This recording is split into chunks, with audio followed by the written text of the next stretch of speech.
Alors je crois que notre ministre de l'Intérieur, Bruno Retailleau, est un peu fatigué. En effet, le gouvernement a été interpellé au sujet de l'antisémitisme, et voilà sa réponse. Oui, il faut le reconnaître, il y a eu, pour l'antisémitisme, une mutation.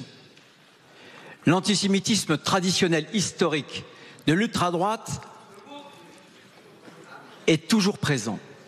Mais pourquoi vous dites l'ultra-droite comme si vous en faisiez pas partie?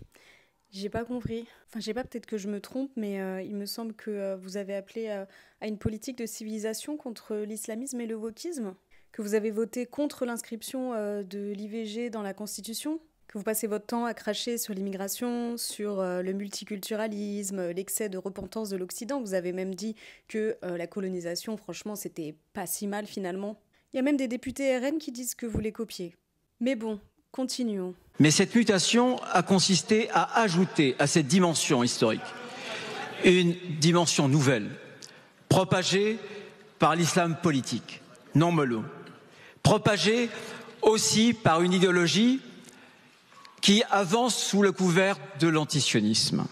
Oh là là, mais c'est presque chiant tellement vous êtes prévisible. Vous êtes au courant, j'imagine, vu que vous êtes super fort en histoire apparemment, que de nombreux juifs se sont opposés à l'idée même du sionisme depuis ses débuts. À ce sujet, je vous conseille cet ouvrage qui s'appelle Antisionisme, une histoire juive. Cet ouvrage déconstruit le fait qu'on puisse associer toute critique de l'État d'Israël à de l'antisémitisme, car il y a eu une opposition d'intellectuels, de rabbins, de militants et militantes, d'organisations juives au projet, puis aux objectifs faits et méfaits de l'État israélien. On retrouvera dans ce recueil les prises de position venues de divers horizons intellectuels, toutes contestant pour des raisons morales ou politiques la légitimité, l'intérêt et les conséquences du projet sioniste. On y retrouve entre autres des textes de Hannah Arendt, Judith Butler, Ilan Pappé. Ce sont des textes qui datent de 1885 à 2020, où se fait entendre la diversité des voix, religieuses ou révolutionnaires, libérales ou humanistes, qui se sont élevées contre le sionisme en Occident, au sein du monde arabo-musulman et en Israël même.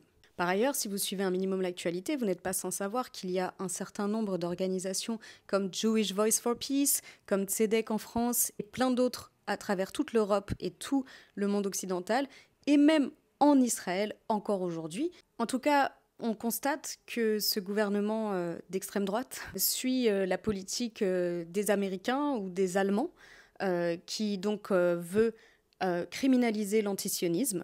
Voilà, c'est quelque chose qui est très dangereux pour la démocratie, qui a été dénoncé par de nombreuses ONG et de nombreux activistes, militants, intellectuels. Mais encore une fois, la France s'illustre avec son indignité, son soutien au colonialisme. En même temps, j'ai envie de dire, colons un jour, colons toujours.